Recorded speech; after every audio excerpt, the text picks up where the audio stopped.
This is an adventure in the art of conscious living. And it's advanced training, if you will, that we can give to ourselves and that we can share with each other in the art of conscious living. And so there's no one right way. It's not like, oh, now we'll copy the guru of the moment and whatever he or she thinks is the right way. No, it's our responsibility to find out what is the right way for us by experimenting, kind of like a scientist in the laboratory, and the laboratory is our own lives. Okay? And whatever arises in the laboratory, that becomes the subject matter. That becomes, in a way, the curriculum. Okay? Whatever arises. This is a hard curriculum to swallow, folks, because, you know, we could think, well, I'd be having a great meditation if only things were different. In fact, I'd be living a much better life if only things were different. And you can live in that if only forever, and it's not going to help you one iota. But when we can learn to put the welcome mat out for things as they are, which is very easily said and has got to be just about the hardest work in the world for us human beings to actually operationalize and string moments of that together, then that's where the transformation lies. That's where the happiness lies. That's where the well-being lies. And so whatever the particulars are for you, that part of the curriculum, that's your work. Those are the muscles that you need to work with. You can't grow a muscle without a certain kind of resistance, right? People, how many of you go to the gym and work out? Anybody here do that? One person. Good for you. Okay, so that one person will know that you need a certain kind of resistance to actually grow the muscle. And it involves a certain amount of discipline, and it also involves a certain amount of ickiness, like it hurts to a certain degree. It's got a certain element of discomfort associated with growing. And yet we use these weights. So similarly, we can use anything that arises in our life, whatever the circumstances are in our lives, the circumstances of our lives, to actually grow these muscles of mindfulness and heartfulness so that we can actually move into what we have to work with and allow it to shape us in ways that actually deepen our wisdom and our compassion.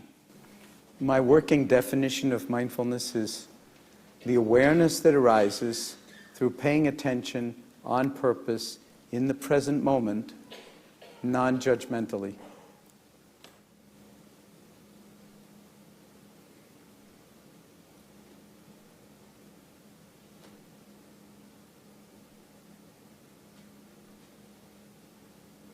So can you be with your breathing? Can you feel your breathing? And rest in this awareness. In some sense, when we're resting in awareness in the present moment, there's no time anymore. It's simply now. Check your watch, you'll see. It's now again. So there's only this moment, this breath, this sitting here, this being human. And so seeing if you can expand the field of your awareness to include a sense of the body as a whole, sitting here breathing and hearing. Feeling maybe the feet on the floor and the pressure points on the backs of the legs and the buttocks, and the spine self-elevating out of your chair or feeling the back of the chair. And again, it's not about the objects of attention here. It's really about the attending itself and the awareness that arises from it. So I like to joke that sometimes, you know, when the administrators and health insurance people, because we have health insurance and, you know, it pays for MBSR, so they can walk by the window where a group of mindfulness-based stress reduction patients in the hospital are meditating, and the person might ask, what are they doing? Oh, that's the mindfulness-based stress reduction clinic. And they said, but they're not doing anything. Yeah, and it goes on for 45 minutes at a time sometimes, you know. And then the next question is, and we pay for that? And the answer is yes. And it turns out that what you're looking at, all these people who look like they're not doing anything, they're actually engaged in the hardest thing in the world for us human beings, and that is waking up, being present. Being present, stringing a few moments together of actual presence. Without an agenda, without trying to get anywhere else. This is radical stuff. We're not trying to get anywhere. Some great state or feeling, there's no such thing as a mindful state, you know, bliss and all sorts of other things flowing through you. No, we're simply being with our experience as it's unfolding moment by moment. It turns out that's where the healing lies, that's where the transformation lies, that's where the insight lies, that's where the self-compassion lies, and that's where the wisdom lies. Right here, right now. And we don't have to grab for any of it. It's already ours in some way. But what we have to do is, in some sense, get out of our own way. And boy, can we get in our own way.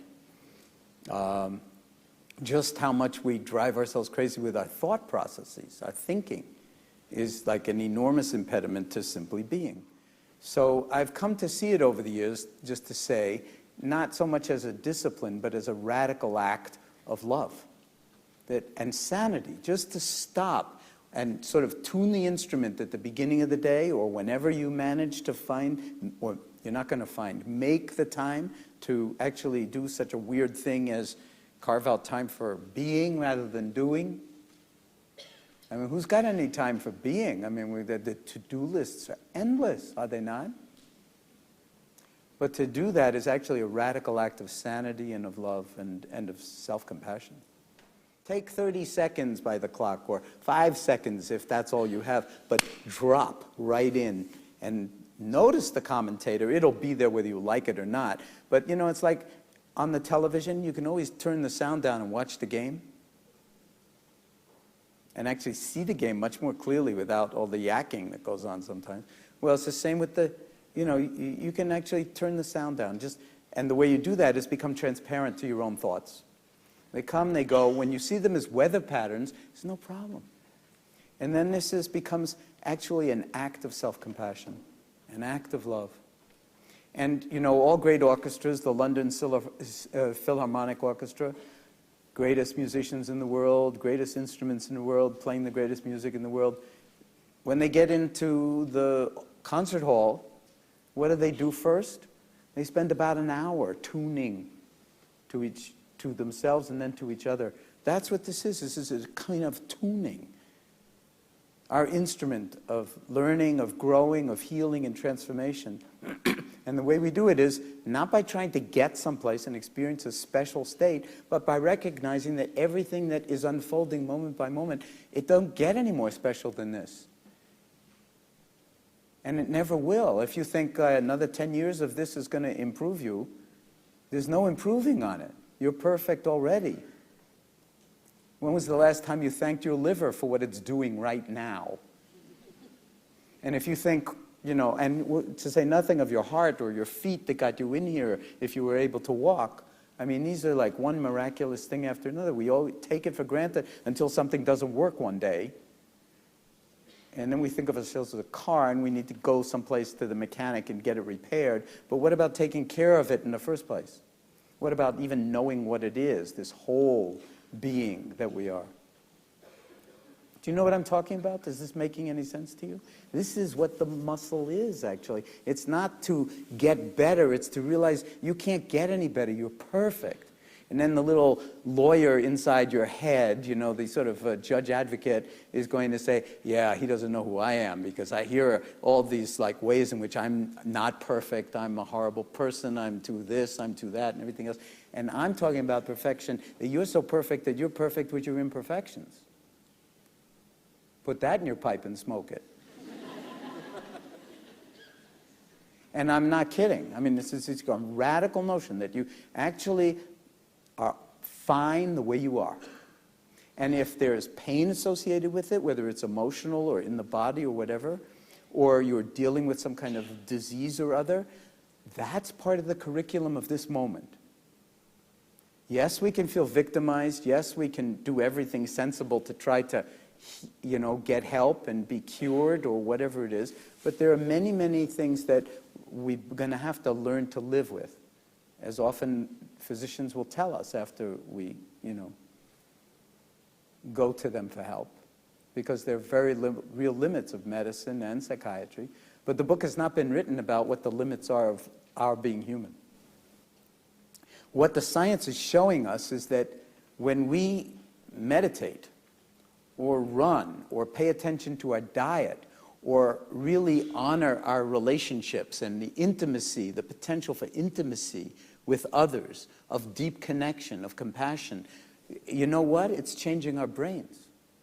Not just the activity of our brains, it's changing the actual structure of our brains. So the brain and our nervous system actually responds to how we choose to live. Not only that, it turns out there's a whole new field in science called epigenetics. It used to be that the thinking was that whatever your genes were, that's pretty much your fate. Now it turns out that that's not so, that your genes are read, the DNA in your chromosomes is read or not read, depending on how we behave, what we choose to do. You know, in a way, what we're saying is that there's every reason now from the scientific side to actually begin to take ourselves a little bit more seriously, rather than to think, well, it's just up to fate. Do you know what I mean? If we, just speaking about our individual health and well-being, if we take charge in our lives and start to pay attention in different ways and start to navigate the ups and downs of our lives, because we can't avoid stress, we have to learn how to be in wiser relationship to it. And, you know, we don't need to go out hunting for stress. All we need to do is sit down. This will give you plenty of stress. Do you know what I'm saying? It's like a laboratory. It's a perfect laboratory. Get up in the morning, brush your teeth, do whatever you need to do, sit down with your own mind and head and heart and body. And then how long is it going to take before the first thought secretes itself about, say, work? Oh my God, and then you think about your calendar for the day, and you think about the meetings, and then you're in the shower. You know, I like to give people homework in MBSR. I say, you know, when you're in the shower, check and see if you're in the shower. And you know, if you're on your way to work and you're in the shower, probably you're in the shower with your morning meeting. You've probably got everybody else in the shower with you. But the one thing you're not feeling is the water on your skin, and that you're not at work, and that you're still here, and that you're still you, and you're okay. So I mean, it can happen even before that. The alarm goes off. Any of you wake up to an alarm? Anybody wake up to an alarm? Well, most of you.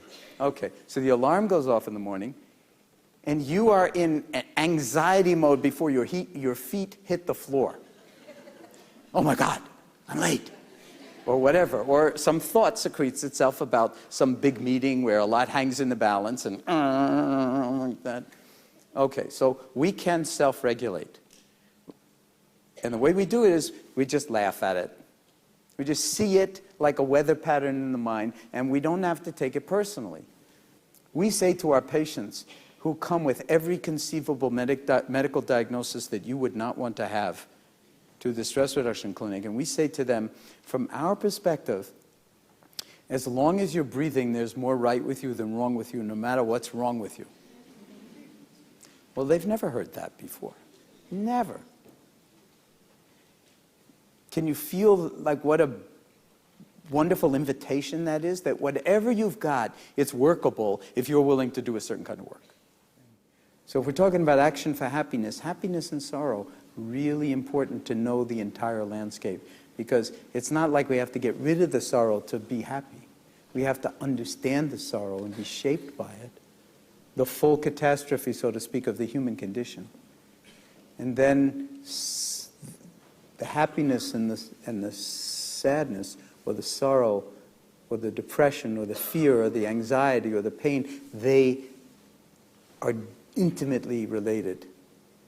And how the heart and the mind are in relationship to them makes all the difference. So you see, we can bring mindfulness to how we are in relationship. In fact, I see mindfulness as being relationality. That's what mindfulness really is.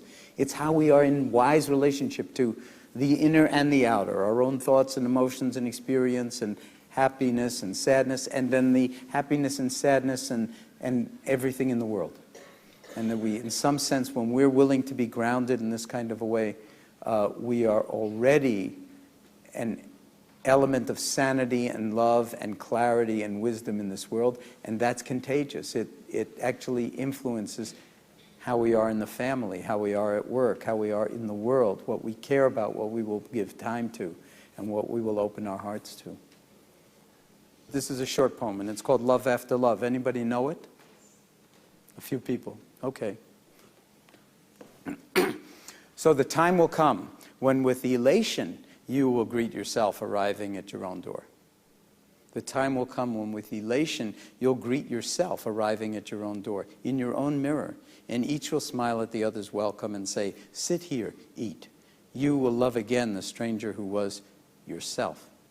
You will love again the stranger who was yourself. Give wine, give bread, give back your heart to yourself, to the stranger who has loved you all your life, whom you have ignored for another who knows you by heart. Take down the love letters from the bookshelf, the photographs, the desperate notes. Peel your own image from the mirror. Sit. Feast on your life. So whether it's sitting or not, mindfulness is feasting on your life in the only moment any of us ever get.